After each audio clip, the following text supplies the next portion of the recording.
Hello friends, welcome to our channel technical section. आइए हम लोग वर्क स्टडी के इस लेक्चर 7 को डील करते हैं। जैसा कि आप लोग पिछले 6 वीडियो में देख रहे हैं, मोशन आपको माइक्रो मोशन स्टडी में हम लोग चल रहे थे। माइक्रो मोशन स्टडी में हम लोग प्रिंसिपल ऑफ इकोनॉमी पढ़ रहे हैं। तो प्रिंसिपल ऑफ इकोनॉमी में चूँकि 4 पॉइंट थे, तो पिछले वीडियो में हमने एक पॉइंट डील किया था और बोला था कि आगे आपको 3 पॉइंट्स और नेक्स्ट वीडियो में दिया जाएगा। तो इस वीडियो में हम लोग आगे करते हैं, यानी कि जो आपका work study micro motion study का जो टॉपिक है प्रिंसिपल ऑफ इकोनॉमी, उसमें हम लोग पढ़ रहे हैं रूल्स, जो कि दिया गया है किसके द्वारा, तो अमेरिकन साइंटिस्ट गिलवर्थ के द्वारा। और इसी को कुछ और साइंटिस्ट जो लोग हैं वो मॉडिफाई कर करके जैसे बर्नर्स लॉरी जो है से वो एक हो गए और एक और वैज्ञानिक है, वो दोनों मिल कर करके इसको मॉडिफाई कर करके इस रूल को रिप्रेजेंट किए हैं। ठीक है, तो आइए देखते हैं उनके इस रूल को। तो पिछला में हम लोग पढ़ चुके थे कि rules related to human body, और इसमें हम लोग पढ़ेंगे rules related to work place layout and material handling. ठीक है, तो देखिए इसमें फर्स्ट पॉइंट कहता है कि say there should be a definite fixed and easily accessible locations for a material and tools. यानी कि जो वर्क प्लेस का जो लेआउट हम लोग डिज़ाइन कर रहे हैं, या जो हम लोग वो एक जगह बना रहे हैं जहाँ पे हमारा वर्क होने वाला है, जो कोई भी वर्क का ऑपरेशन होने वाला है, उस वर्क का जो प्लेस है, उस प्लेस का जो लेआउट हम लोग बनाएंगे वो कुछ इस तरह से होना चाहिए जिसमें सारे चीज़ों का, यानी कि जो उसका मटेरियल का है या फिर टूल्स का है, वो लोकेशन एक फिक्स रहना चाहिए और डिफिनिट रहना चाहिए। ज़्यादा बेहतर तब होगा जब जहाँ पे वर्क होना है, जहाँ पे ऑपरेशन होना है, उससे नज़दीक रहे, ताकि ज़्यादा यानी कि ट्रांसपोर्टिंग में ज़्यादा टाइम ना लगे, तो उससे आपको सहूलियत होती है।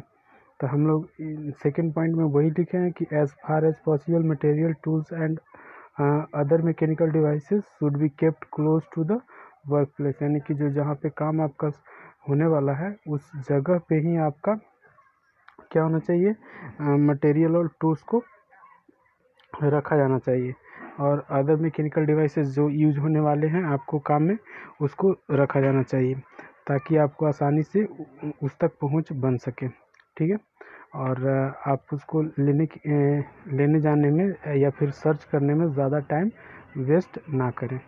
ठीक है, अच्छा, फिर कहता है कि gravity should be preferably be employed for delivering materials at the work place.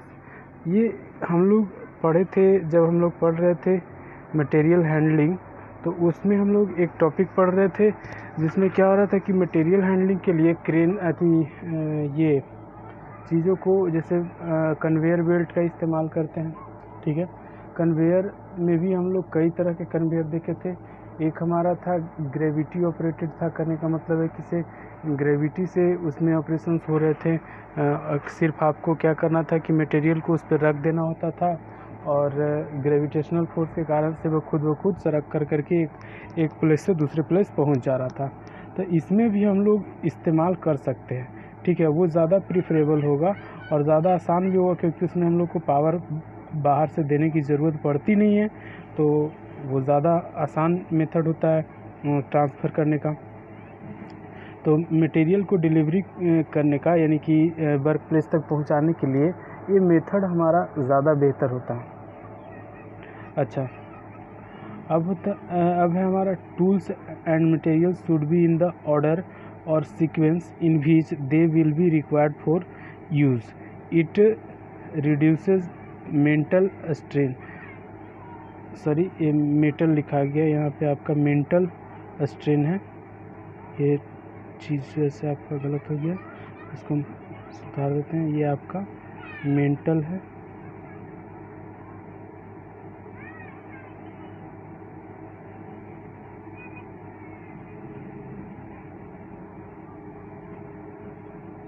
ये मेटल नहीं बल्कि मेंटल है।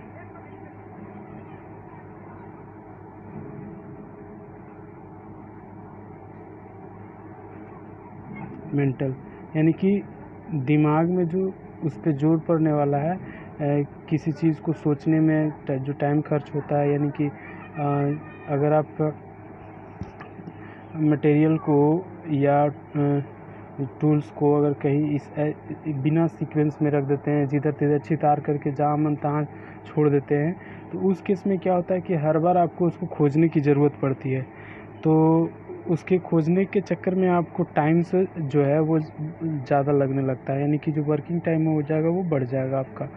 तो उसके लिए हम लोग क्या कर सकते हैं कि मटेरियल और जो इक्विपमेंट्स होंगे उसको हम लोग एक सीक्वेंस में अरेंज करके रखें, ताकि हमको उसको खोजने में ज़्यादा टाइम ना लगे और मेंटली हम लोग सेट रहे कि हाँ इस मटेरियल के बाद ये चीज़ रखा हुआ है। ठीक है। अच्छा, कहता है कि all heavy parts should be lifted by mechanical devices.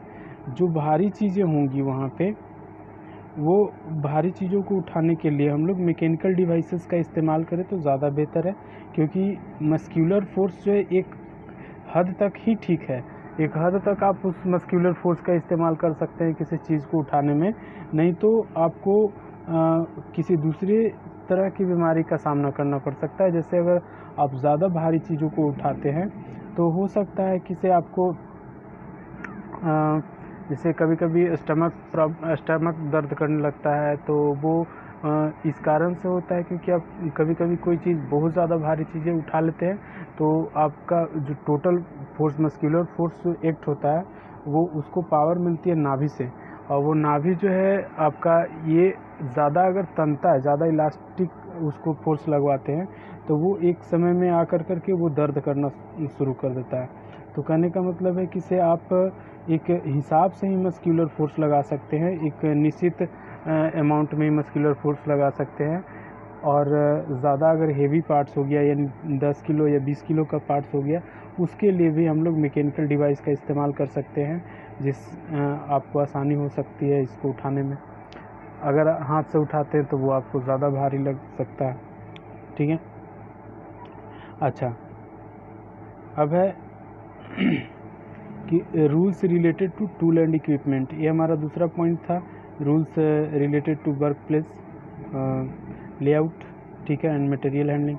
और ये जो टूल एंड वहाँ पे जो हमारा जो टूल यूज़ हो रहा है या कोई भी मशीन यूज़ हो रहा है, तो उसके डिज़ाइंस में जो रूल्स हमारा होगा वो क्या क्या होगा, उसके अबाउट हम लोग क्या कर सकते हैं।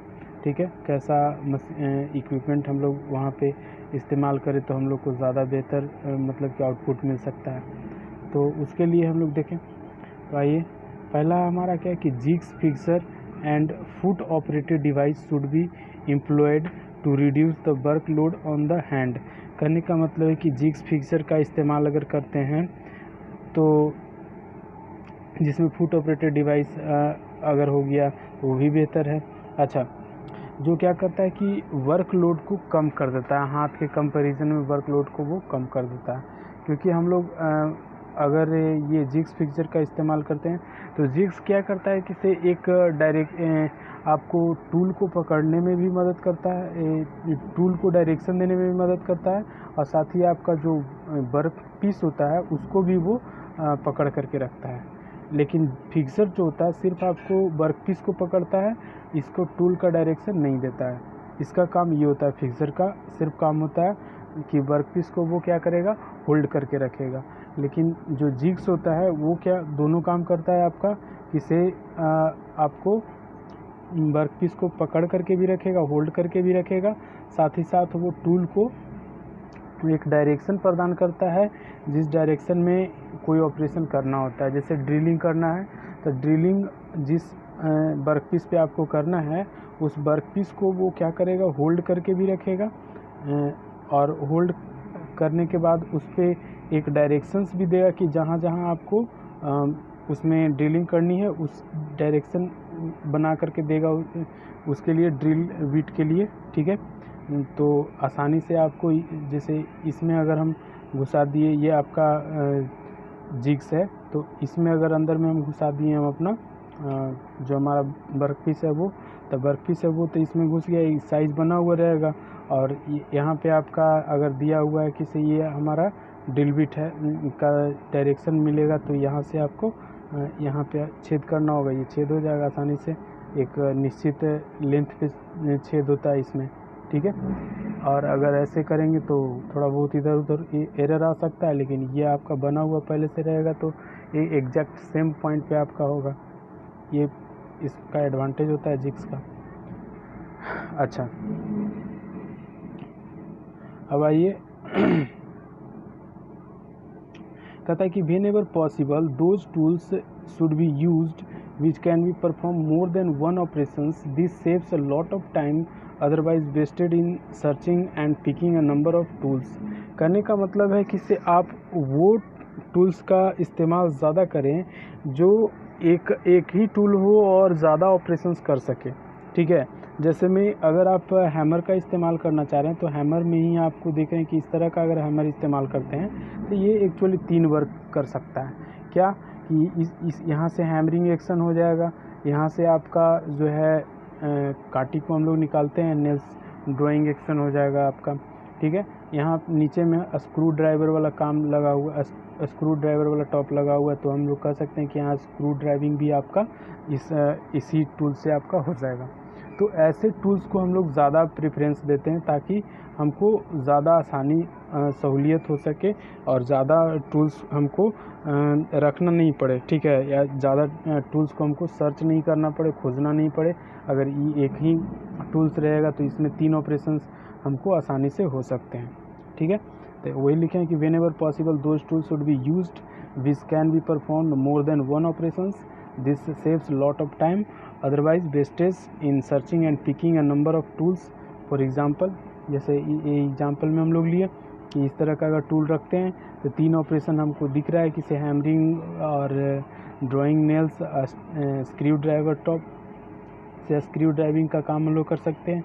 तो इसमें हमारा क्या होगा कि से एक टूल लेंगे हमारा 3 ऑपरेशन हो सकता है। अगर हमको यही अगर अलग अलग हम लोग टूल यूज़ करेंगे, हैमर अलग और नेल्स ड्राइंग के लिए अलग, तो 3 अलग अलग टूल आपको रखना पड़ेगा। और 3 अलग अलग टूल अगर रखेंगे तो उसको फिर से जहाँ पे आप स्टोरेज में रख रहे हैं वहाँ पे भी आपको अलग अलग रखना पड़ेगा। गलती से अगर इधर उधर रख दिए तो तीनों को बारी बारी से खोजना पड़ेगा। लेकिन इस तरह के टूल्स अगर इस्तेमाल करते हैं तो तीनों आपका ऑपरेशन आसानी से एक ही समय में हो सकता है, ठीक है। तो ये ज़्यादा प्रेफरेबल होता है।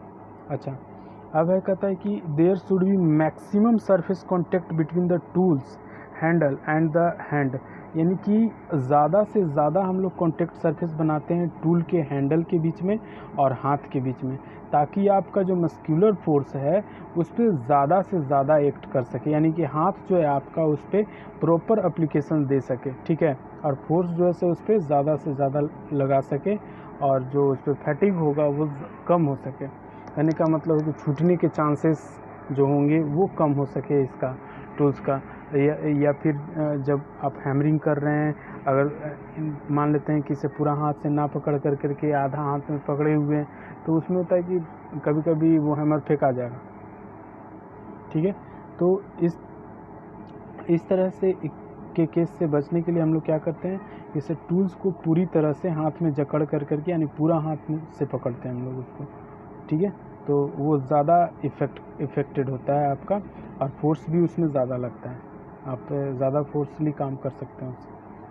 अच्छा, फिर कहता है कि say where the work is carried out by fingers as typing. कहने का मतलब कि अगर आप फिंगर से वर्क कर रहे हैं तो जो लोड डिस्ट्रीब्यूशन होगा जो आपका फिंगर्स का, वो सब पे एक जैसा होना चाहिए, ठीक है, एकदम नॉर्मल कैपेसिटी के साथ। ऐसा नहीं कि से किसी एक फिंगर से आप ज़्यादा दबा रहे हैं तो किसी एक फिंगर से कम दबा रहे हैं। जैसा कि अगर बात करते हैं कि टाइपिंग की अगर बात करते हैं तो टाइपिंग में हम लोग हाथ कभी कभी देखते हैं कि से हथेली को टिका देते हैं टेबल पे और उसके बाद हम लोग टाइपिंग करते हैं, ठीक है। लेकिन ऐसा नहीं करना चाहिए, हाथ को ऊपर ही हथेली को ऊपर ही उठा करके रखिए। तो उससे क्या होता है कि से सारे फिंगर्स के जो प्रेशर्स पड़ते हैं वो एक जैसा प्रेशर्स पड़ता है, नॉर्मल यूज़ होगा आपका, ठीक है। और आपकी स्पीड भी बढ़ती है उसके हिसाब से। आप ये प्रैक्टिकल यूज़ है, आप कर करके देख सकते हैं। आप अगर टाइपिंग कर रहे हैं कंप्यूटर पे, तो उस समय आप अगर हाथ टिका करके करते हैं टेबल पे, तो उस केस में किसी किसी की पे आपको ज़्यादा इम्प्रेशन पड़ेगा, ज़्यादा फोर्स लगा देते हैं, और किसी पे कम फोर्स लगता है। लेकिन अगर आप दोनों हाथ की हथेली को उठा करके सिर्फ आपका उंगली ही कीपैड पे रहना चाहिए, की पे रहना चाहिए, तब आप जो है एक नॉर्मल फोर्स एक्ट करवाते हैं सारे की पे। ठीक है, तो ऐसा होना चाहिए आपका जो फिंगर की कैपेसिटी है, नॉर्मल कैपेसिटी से हम लोग फिंगर पे वर्क करते हैं। अच्छा, अब कहता है कि rules related to time conservation, यानी कि टाइम कंजर्वेशन के हिसाब से हम लोग जो रूल्स है उसको किस तरह से फॉलो करना चाहिए। तो कहने का मतलब है कि टाइम कंजर्वेशन आपको करना है, यानी कि टाइम को आपको सेव करना है, लेकिन ऐसा नहीं कि इसे उत्तेजित कर करके टाइम को सेव कर दे, किसी काम में उसको प्रेशराइज करके सेव कर दें। अगर आप किसी पे लेथ पे वर्किंग करने के लिए किसी वर्कर को भेजे हैं और उसको प्रेशराइज कर दिए, ज़बरदस्ती कह रहे हैं किसी ने इसको इतना देर में कर देना है, इसको इतना 5 मिनट में जो 15 मिनट ऑपरेशन ले सकता है, उसको आप कह रहे हैं कि नहीं 5 मिनट में हमको करके दो, तो उस केस में आपका काम उल्टा बिगड़ सकता है, बनने के केस में वो बिगड़ सकता है। ठीक है, तो चाहे काम छोटा हो या बड़ा, चाहे मशीन से कर रहे हो या आदमी से करवा रहे हो, आप उसमें एक इनकरेजमेंट डालिए। करने का मतलब है कि जो उस पर टाइम लगने वाला है वो आप कम से कम डालिए। ठीक है, जो एक्चुअल में टाइम लग सकता है एक ऑपरेशंस को होने के लिए, उतना तो कम से कम डालना ही है। हम लोग वो टाइम को सेव करते हैं जो एक्स्ट्रा लग रहा होता है, यानी कि जिसकी ज़रूरत होती नहीं है उस ऑपरेशंस में, उस टाइम को हम लोग सेव करते हैं, ना कि जो टाइम उसमें एक्चुअल में लगने वाला है, जो स्टैंडर्ड टाइम होगा उसमें ऑब्जर्वेबल टाइम, वो आप नहीं कर सकते हैं कम। ठीक है, स्टैंडर्ड टाइम को आप कम नहीं कर सकते हैं किसी भी हद तक। ठीक है, क्योंकि वो उतना टाइम आपको लगेगा ही लगेगा। और जो एक वर्किंग टाइम जो होता है जिसमें हम लोग आराम कर लेते हैं या फिर कुछ कर लेते हैं, मतलब फालतू के रेस्ट ले रहे हैं, उसमें आप कमी कर सकते हैं। ठीक है, तो हम लोग यही लिखे हैं कि even temporary casting of work by a man और machine should not be encouraged. कहने का मतलब है कि इसे चाहे वो एक छोटा सा ही काम क्यों ना हो या टेम्परेरी कास्टिंग का ही वर्क क्यों ना हो, हम लोग उसमें प्रोत्साहित नहीं कर सकते हैं। और प्रोत्साहित कर करके उसको प्रोत्साहित करने का मतलब एक जोश में ला करके उसको काम करने के लिए अगर उत्साहित करते हैं तो वो काम बिगड़ने के चांसेस बढ़ जाते हैं। ठीक है, अच्छा, तो यहाँ पे हम चले थे टाइम सेव करने के लिए, और टाइम आपका बढ़ जाएगा, टाइम ज़्यादा लगेगा। ठीक है, फिर कहते हैं कि machine should not run ideal, it is not desirable that the job is rotating but not cut is being taken. Machine जो है वो आइडियली रन नहीं करवाइए, बिना काम के मशीन्स को चालू ना रखें, यानी कि जब काम है तब उसको चालू रखिए। यानी लेथ मशीन ही है तो लेथ मशीन्स पे आप वर्क पीस को फिट कर दिए, वैसे ही उसको घुमा रहे हैं, तो कोई काम ले नहीं रहे हैं। तो कहने का मतलब है कि इससे वो आपका जो आइडियली पावर सप्लाई तो ले ही रहा है, तो वो आपको नुकसान करता है। ठीक है, और साथ ही साथ आपका जो टाइम है वो भी आपका ख़राब होता है उसमें। कहता है कि it is not desirable that the job is rotating but not cut is being taken. कहने का मतलब है कि ये डिज़ायरेबल नहीं है कि इसे आप जॉब जो है से रोटेट हो रहा है लेकिन कटिंग आपका हो ही नहीं रहा। ठीक है, यानी कि आप वर्क पीस उसमें फिट कर दिए, वो रोटेट कर रहा है लेथ के साथ, लेकिन आप जो कटर है, टूल जो है, आप उसको सटा ही नहीं रहे हैं उसमें, तो ये तो काम आपका हुआ नहीं, तो इसमें तो टाइम बढ़ ही रहा है, जितना का टाइम आपका लग रहा है। तो ऐसे टाइम को आप सेव कर सकते हैं। फिर कहता है कि 2 और more jobs should be worked upon at the same time और 2 और more operations should be carried out 1 job simultaneously. हाँ, ये हम लोग कर सकते हैं, 2 या 2 से अधिक कामों को एक साथ परफॉर्म किया जा सकता है अगर वैसी मशीन आपके पास अवेलेबल हो तब। जैसे टूरेट लेथ जो होता है उसमें हम लोग ड्रिलिंग और जो टर्निंग ऑपरेशन है दोनों एक साथ हम लोग परफॉर्म कर सकते हैं। ठीक है, तो वैसा आप जो है जॉब परफॉर्म कर सकते हैं। ठीक है, वैसा ऑपरेशंस आप कैरी कर सकते हैं। तो यही चीज़ लिखें कि एग्जांपल में कि ड्रिल एंड टर्निंग टूल में simultaneously operate on a part being manufactured on a turret lathe, यानी टूरेट लेथ पे हम लोग एक ही साथ में ड्रिलिंग और जो टर्निंग का ऑपरेशन है उसको हम लोग परफॉर्म कर सकते हैं। ठीक है। अच्छा, फिर कहता है कि number of motions involve in completing A job should be minimised.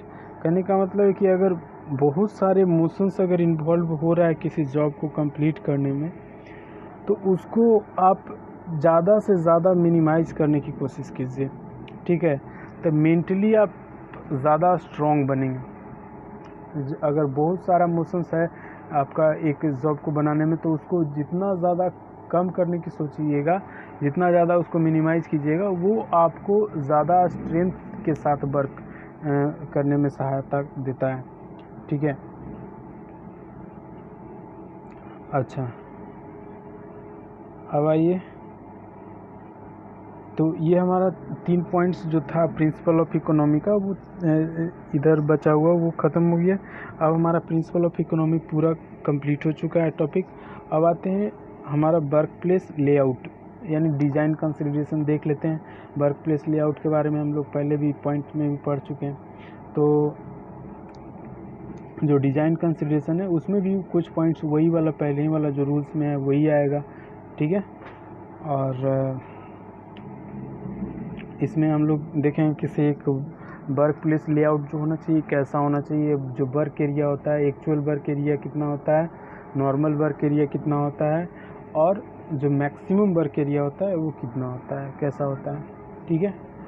तो आइए देखते हैं design consideration of work place में कि इसमें कह रहा है कि material and tool should available at the their predetermined places and close to the worker, यानी कि तो पहले भी हम लोग बोले, जैसे रूल्स में हम लोग भी देखें कि वर्क प्लेस लेआउट में कि जो मटेरियल और टूल्स जो होना चाहिए वो उस जगह पे मौजूद होना चाहिए जहाँ पे वर्कर वर्क कर रहा है उसके आसपास होना चाहिए। ठीक है, तब मतलब कि वर्कर को सहूलियत होगी काम को परफॉर्म करने में, उसी के प्लेस पे होना चाहिए, अगल बगल में होना चाहिए। ठीक है। ये वर्क प्लेस अगर आप लेआउट बना रहे हैं यानी डिज़ाइन कर रहे हैं तो ऐसा आपको ध्यान में रखना होगा। ठीक है, नहीं कि वर्कर अगर कहीं पे वर्क कर रहा, ऑपरेशन कर रहा, उससे 10 मीटर की दूरी पे या 20 मीटर की दूरी पे या फिर 100 मीटर की दूरी पे अगर आप जा कर के ऐसा बनाते हैं सिस्टम जहाँ पे आपका टूल्स और इक्विपमेंट्स हैं, तो वो तो लाने ही टूल्स को ही बार बार लाने और रखने में रह जाएगा, फिर तो काम था आपका होगा नहीं सही से। अच्छा, फिर कहता है कि tools and materials should preferably be located in the order in which they will be used, और टूल्स और मटेरियल जो है वो इस तरह से लोकेटेड रहना चाहिए जैसा कि उसका यूज्ड है, होने वाला है या होगा। ठीक है। अच्छा, अब इसमें हम ये सोच सकते हैं कि अगर जो आपका मटेरियल है या फिर जो इक्विपमेंट है यूज़ होने वाला है, तो हो सकता है कि से एक प्लेस पे उसका मतलब वर्किंग जहाँ पे कर रहा है वर्कर, उस प्लेस पे उसको ज़रूरत हो, और उसी समय आपका जो दूसरा वर्कर है उसके प्लेस पे भी सेम मतलब कि मटेरियल सेम आपको टूल्स की ज़रूरत हो। तो दोनों ही के हम लोग इस केस में क्या करते हैं कि मटेरियल्स के इक्विपमेंट्स के 2 अलग अलग सेट रखते हैं जिसमें हम लोग दोनों के प्लेस पे रख सकते हैं।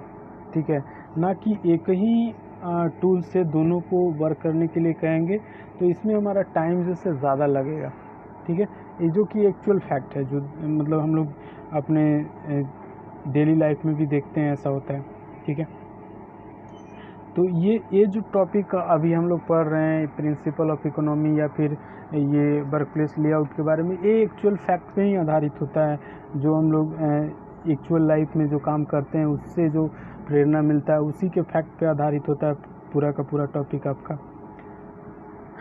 तो आइए आगे देखते हैं। फिर कहता है कि the operator should be comfortable posture, the height of the seat should be position the worker such that the work table is about 50 mm below the elbow level of the operator. कहने का मतलब ये हुआ कि से जो उसका posture होना चाहिए वर्कर का, यानी कि जो उसके बैठने का जो तरीका होगा, ठीक है,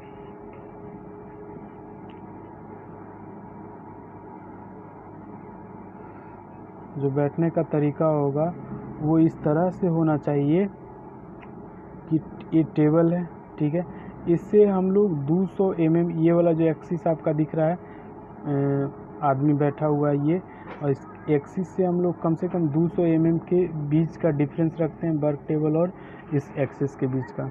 अच्छा, और साथ ही साथ जो इसका एल्बो होगा, जो इसका क्यूनी होगा, इस टेबल को उससे थोड़ा सा नीचे होना चाहिए, यानी 50 mm के लगभग 50 mm के आसपास नीचे होना चाहिए, तो काम जो है वो आसानी से कर सकता है। जैसा कि हम लोग बेंच पे बैठते समय करते हैं, अगर कोई स्टूडेंट है कोचिंग संस्थान में, जो बेंच बनाया जाता है उस पे बैठने के लिए हम लोग क्या करते हैं कि बेंच को जो लिखने वाला जो बेंच होता है हम लोग के केहूनी से थोड़ा सा नीचे होना चाहिए, ज़्यादा अगर बेहतर तरीके से अगर हम लोग चाहते हैं बैठ करके लिखना तो, लेकिन ऐसा देखा नहीं जाता, कोई ऐसा नाप जोख करके तो बनाया नहीं जाता है, तो होता नहीं है उस तरह से।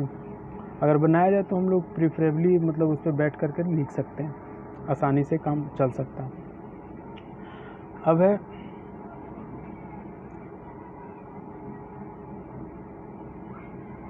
आपका कि a worker should have his choice to sit stand freely during work, यानी कि एक वर्कर के लिए मतलब कि ऐसा वर्क प्लेस होना चाहिए कि वर्कर के लिए वहाँ पे बैठने का जगह हो और आसानी से खड़ी होकर के भी वर्क कर सके, ऐसा जगह होना चाहिए, ठीक है, यानी कि बैठ कर के भी काम कर सके और सीट खड़े होकर के भी काम कर सके, इससे वो ज़्यादा वर्क कर पाएगा। क्यों? क्योंकि अगर कोई आदमी खड़ा होकर के कंटिन्यूअस वर्क करता है तो उसके जो चांसेस है थकने के वो ज़्यादा होते हैं। अगर बैठ करके करता है इन कंपैरिजन टू बैठ करके करता है, तो कहने का मतलब है कि से अगर ये दोनों ही पोस्चर्स को हम अगर शामिल करें, कि से एक ऐसा लेआउट हम डिज़ाइन करें जिसमें हम क्या करें कि से उसके बैठने के टेबल का भी इंतज़ाम करें और उसको खड़े होकर के भी काम करें। जहाँ पे टेबल पे इंतज़ाम करेंगे तो वहाँ पे तो आराम से वो खड़े भी हो सकता है, खड़ा होकर के तो वो खुद भी कर सकता है। तो इस तरह से हमारा टेबल डिज़ाइन होना चाहिए ताकि दोनों ही काम जो है आसानी से हो सके, बैठ कर के भी और खड़े होकर के भी, ठीक है। अच्छा, फिर है हमारा worker should be able to operate levers and handle without changing body positions, यानी कि वर्कर जो ऐसा आपका वर्क प्लेस लेआउट होना चाहिए कि वो लीवर और हैंडल को बिना बॉडी पोजीशंस को चेंज किए हुए वो चेंज ऑपरेट कर सके लीवर और हैंडल को। तो उसमें भी उसको सुविधा होती है ये कि बार बार उसके लिए रिपीटेशंस नहीं करना चाहिए, यानी कि बॉडी मूविंग उसको ज़्यादा नहीं करना पड़ेगा। बॉडी मूविंग अगर होती है तो निश्चित रूप से वो थकेगा और थकेगा तो वर्क पे यानी कि ऑपरेशंस पे इफेक्ट पड़ेगा, यानी कि काम ज़्यादा नहीं हो पाएगा। तो ये है आपका। अच्छा, ये तो वर्क प्लेस लेआउट का कुछ पॉइंट्स था।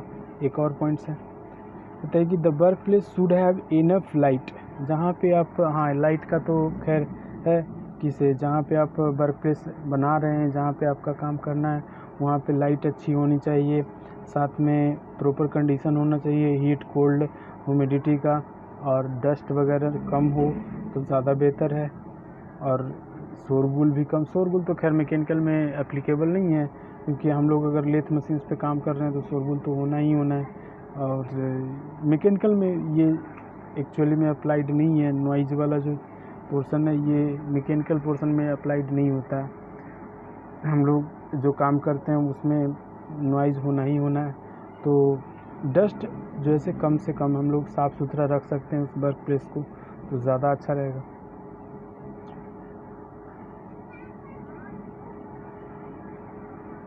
हाँ, ये कह सकते हैं कि बाहरी नॉइज़ जो है उसमें ना मिले तो ज़्यादा बेहतर है। बाहरी नॉइज़ करने का मतलब है कि से बाहर से कोई चीज़ें अगर चल रही है उसका आवाज़ आ रहा है, तो जो एक्चुअल वर्क जो हम लोग कर रहे होंगे लेथ पे उसके आवाज़ कुछ ऑपरेशंस जो है आवाज़ से ही पता चलता है, तो वो पता चल नहीं पाएगा। जिसकी वजह से काम आपका ख़राब हो सकता है। तो आइए अब देखते हैं एक वर्किंग एरिया के बारे में। तो एक्चुअल वर्किंग एरिया जो होता है उसमें हम लोग क्या करते हैं कि इसे आसानी से, जो हम लोग बहुत आसानी से काम कर सकते हैं जिस एरिया में, उसको हम लोग कहते हैं एक्चुअल वर्किंग एरिया, ठीक है। और नॉर्मल वर्किंग एरिया जो होता है जिसमें हमारा जो है पहुंच जो है बनती है और उसमें भी हम लोग आसानी से काम कर पाते हैं, ठीक है। इसमें ज़्यादा सुविधा तो नहीं होता है, बट हाँ इसमें भी मतलब आसानी से पहुंच होती है हमारे हाथों की, ठीक है। और अगर मैक्सिमम वर्किंग एरिया की बात करें तो आपका हाथ जो है जहाँ तक तन सकता है, जहाँ तक स्ट्रेट रूप से आप उसको कर सकते हैं, उसको हम लोग कहते हैं एसएससी मैक्सिमम वर्किंग एरिया, जिसमें हमारा आर्म जो है पूरी तरह से तना हुआ रहेगा। तो वो आपका फुल एफर्ट लगा करके हम लोग काम कर रहे हैं, तब जैसा कि हम डिज़ाइन किए हैं। ये देखिए, ये कोई वर्कर है जो इस तरह से बैठा हुआ है, ठीक है। हम दिखाएं यहाँ पे ये वाला डिस्टेंस आपका क्या है, 200 mm के लगभग बराबर होता है, ठीक है। अच्छा, अब जो इसका आर्म है ये अगर काम करना चाहेगा तो क्या होगा कि इसे इधर से ये हाथ को घुमाएगा तो ये मूवमेंट मिलेगा, और ये हाथ को घुमाएगा तो ये मूवमेंट मिलेगा। अब ये दोनों मूवमेंट जो मिल रहा है, तो ये एरिया जो आपका अंदर वाला पोर्शन आ रहा है, ये एरिया सबसे ज़्यादा सुविधाजनक होगा। यहाँ इस एरिया में काम करना सबसे ज़्यादा आसान होगा। साथ ही अगर इस एरिया की बात करें तो इसके कंपैरिजन में थोड़ा कम आसान होगा इस एरिया में, 2 वाला रीजन में। और अगर बात करते हैं 3 वाला रीजन में, तो ये आपका मैक्सिमम एफर्ट वाला एरिया है। ये वाला जो है आपका मैक्सिमम एफर्ट वाला, यानी कि हाथ जो है पूरी तरह से तन कर के यहाँ पे चलेगा। ये हम लोग क्या कर रहे हैं कि इसे अगर मान लेते हैं कि इसे आपको असेंबल करना, नट बोल्ट असेंबल करना है, तो नट बोल्ट आप इधर से उठाए और यहाँ पे ला कर के दोनों हाथ को असेंबल किए। असेंबल करने के बाद आप क्या कर रहे हैं, उसको इधर रखते, इधर डालते जा रहे हैं, ठीक है। मान लेते हैं इधर आपका कन्वेयर बेल्ट चल रहा है इस तरह से, ठीक है। तो कन्वेयर बेल्ट चल रहा है, आप इसको क्या करेंगे, असेंबल कर करके इस पर रखते जाएंगे। यहाँ पे अपना कन्वेयर इसको ढो करके जहाँ गिराना होगा वहाँ गिरा देगा, ठीक है। तो ये हमारा होता है एक सुविधाजनक वर्क प्लेस लेआउट बनेगा, ठीक है, जिस तरह के आपको यहाँ पे दिखाया गया है। ये जिस तरह से आपको रूल्स में हम लोग मोशंस इकोनॉमी, ये प्रिंसिपल ऑफ इकोनॉमी में पढ़ रहे हैं, उस तरह से ये डिज़ाइन किया हुआ है। यही एरिया हम लोग एक सिलेबस में भी आपको यही चीज़ें मिलती हैं। तो कहने का मतलब है कि से आज का पार्ट हमारा यहाँ तक रहा, वर्क प्लेस लेआउट तक। अब इस एक टॉपिक और बच गया है आपका इसमें माइक्रो मोशन स्टडी में, वो है अर्गोनॉमिक्स, कॉन्सेप्ट ऑफ अर्गोनॉमिक्स। तो कल हम लोग कॉन्सेप्ट ऑफ अर्गोनॉमिक्स देखते हैं कहाँ तक हो पाता है। अगर पूरा हो जाएगा तो हम लोग आगे करने लगेंगे, न्यूमेरिकल वाला पोर्शन करेंगे, वर्क मेजरमेंट वाला। तो उसके लिए तो ज़रूरत होगी, चूँकि पैड पे हम लोग उसको बनाएंगे वीडियो, तो देखेंगे कैसा रहता है। तो देखिए, इसको कीजिए। ये थ्योरेटिकल पार्ट धीरे धीरे ख़त्म होते जा रहा है, हम लोग न्यूमेरिकल पार्ट में आएंगे, वहाँ से और भी इंटरेस्ट थोड़ा बढ़ जाएगा आपका। तो वीडियो देख करके आप नोट्स बनाते रहिए। नोट्स बना करके आपको शायद ऑनलाइन ही सबमिशन करना होगा नोट्स को भी, जैसा कि यूजीसी ने नोटिफिकेशन निकाला उसके हिसाब से। तो देखते हैं फिर क्या होता है। वैसे पढ़ते रहिए। ये आपका जो न्यूमेरिकल पोर्शन है, वर्क मेजरमेंट का जो न्यूमेरिकल पोर्शन है, वो आपको जेईई में भी काम आता है। तो इसको पढ़िए आराम से और पूरा कॉन्सेप्ट बनाइए ताकि निकाल सकें कुछ जॉब वगैरह भी, क्योंकि ये आपका लास्ट मोमेंट होगा जब हम मिल रहे होंगे। मिले भी पूरा नहीं, ख़त्म भी हो गया। तो आइए, वीडियो को शेयर कीजिए, लाइक कीजिए, सब्सक्राइब कीजिए, जो मर्जी वो कीजिए, ठीक है। फिर मिलते हैं नेक्स्ट वीडियो में, तब तक के लिए बाय।